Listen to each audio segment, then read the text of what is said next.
Hello friend, आज हम discuss करेंगे rich dad poor dad book की समरी, जिसके ऑथर रॉबर्ट कियोसाकी हैं। रॉबर्ट कियोसाकी के दो डैड थे। पहले उनके खुद के डैड थे और दूसरे उनके दोस्त माइक के डैड थे। गरीब डैड बहुत पढ़े लिखे समझदार थे और उन्होंने पीएचडी भी कर रखी थी, जबकि अमीर डैड कभी 8वीं से ज़्यादा नहीं पढ़े थे। दोनों डैड काफ़ी स्मार्ट और हार्डवर्किंग थे, पर दोनों की सोच बहुत अलग थी। दोनों कियोसाकी को अलग अलग बातें सिखाते थे। कि गरीब डैड अक्सर कहते थे पैसों का मोह ही सभी बुराइयों की जड़ है, और अमीर डैड कहते थे पैसों की कमी ही सभी बुराइयों की जड़ है। दोनों डैड की सोच में ज़मीन आसमान का अंतर था। मेरे गरीब डैड कहते थे अमीरों को ज़्यादा टैक्स देना चाहिए ताकि गरीबों को ज़्यादा फ़ायदा मिल सके, जबकि अमीर डैड कहते थे टैक्स उन लोगों को सजा देता है जो प्रोडक्शन करते हैं और उन लोगों को इनाम देता है जो प्रोडक्शन नहीं करते हैं। गरीब डैड उन्हें महंगी महंगी चीज़ों के बारे में सोचने से मना करते थे और कहते थे यहाँ हमारी हैसियत के बाहर है, जबकि रिच डैड कहते थे कि वो सोचें और अलग अलग रास्ते ढूंढे जिससे वे सारी महंगी चीज़ें खरीद सकें। यहाँ करने से तुम्हारा दिमाग तेज होगा और तुम्हें नए नए आइडिया मिलेंगे। उनके गरीब डैड कहते थे कि तुम खूब मेहनत करो और अच्छे से पढ़ो ताकि तुम्हारी किसी बड़ी कंपनी में नौकरी लग जाए, जबकि अमीर डैड कहते थे कि तुम्हें अच्छे से मेहनत करनी चाहिए ताकि तुम खुद की कंपनी खोल सको और बहुत सारे लोगों को नौकरी दे सको। एक डैडी का कहना था कि हमारा घर हमारे लिए सबसे बड़ा निवेश और संपत्ति है, लेकिन दूसरे डैडी कहते थे हमारा घर हमारे लिए लायबिलिटी है।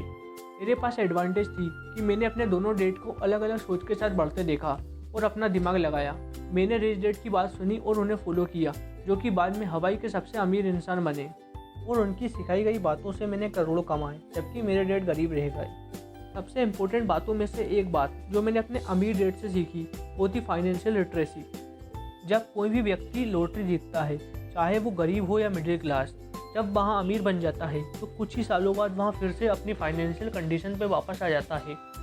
और हम देखते हैं कि कई स्पोर्ट प्लेयर जो 25 से 30 साल की उम्र में करोड़ों रुपए कमाई करते थे, लेकिन 10-15 साल बाद उनके पास कुछ नहीं बचता। अब वो बेघर हो गए हैं, वो लोगों की कारें साफ करते हैं और ब्रिज के नीचे सोते हैं। ऑथर कहते हैं लंबे समय में यहाँ इम्पोर्टेंट नहीं है कि आप कितना पैसा कमाते हैं, बल्कि यहाँ इम्पोर्टेंट है कि आप कितना पैसा बचाते हैं और आप उसको कितना ग्रो करते हैं। आपको एसेट और लाइबिलिटीज़ में अंतर पता होना चाहिए। एसेट वहाँ चीज़ होती है जो आपको पैसा बना कर दे, और लाइबिलिटीज़ वहाँ होती है जो आपकी जेब से पैसा निकाले। अमीर लोग अमीर इसलिए होते हैं क्योंकि वे अपने लिए एसेट बनाते हैं, और जबकि गरीब और मिडिल क्लास लाइबिलिटीज़ के लिए खर्च करते हैं।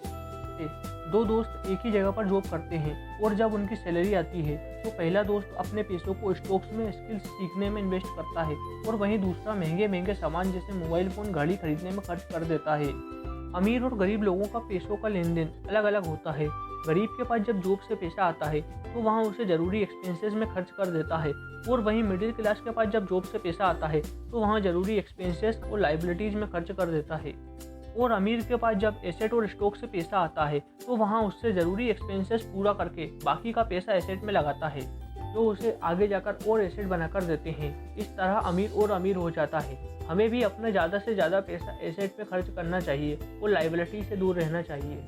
ऑथर कहते हैं गरीब लोग पैसों के लिए काम करते हैं और अमीर लोग पैसों से अपना काम कराते हैं। ज़्यादातर लोग जॉब करना पसंद करते हैं क्योंकि जॉब करने से उन्हें सेफ फील होता है। वो पैसों के गुलाम बन जाते हैं और उन्हें पैसों को खोने का डर सताता रहता है। वो डर उन्हें नौकरी के अलावा कुछ सोचने नहीं देता। वो इस सोच में रहते हैं जैसे जैसे सैलरी बढ़ेगी वो अमीर बन जाएंगे, लेकिन रियलिटी यहाँ होती है कि सैलरी बढ़ते ही वो अपने खर्च बढ़ा लेते हैं और उनकी पूरी उम्र बिल पे करते हुए गुजर जाती है। अमीर लोग पैसों के लिए काम नहीं करते हैं, बल्कि वे पैसों को अपना गुलाम बना लेते हैं और उनसे अपना काम कराते हैं। अमीर लोग काम सिर्फ स्किल सीखने के लिए करते हैं ताकि आगे जाकर पैसों से अपना काम करवा सके। अगर हम पैसों से अपना काम कराना सीख जाएं तो हम सो रहे हों या घूम रहे हों, तब भी पैसा हमारा गुलाम बनकर हमारे लिए दिन रात काम करता रहेगा। सिर्फ पैसों का डर और उसकी गुलामी से आज़ाद होकर ही हम पैसों का असल फ़ायदा उठा सकते हैं। आप कैलकुलेटेड रिस्क लेकर कोई अच्छा सा बिजनेस शुरू कर सकते हैं और आप अपने पैसों को इन्वेस्ट कर सकते हैं जिससे आपका पैसा आपके लिए काम करना शुरू कर दे।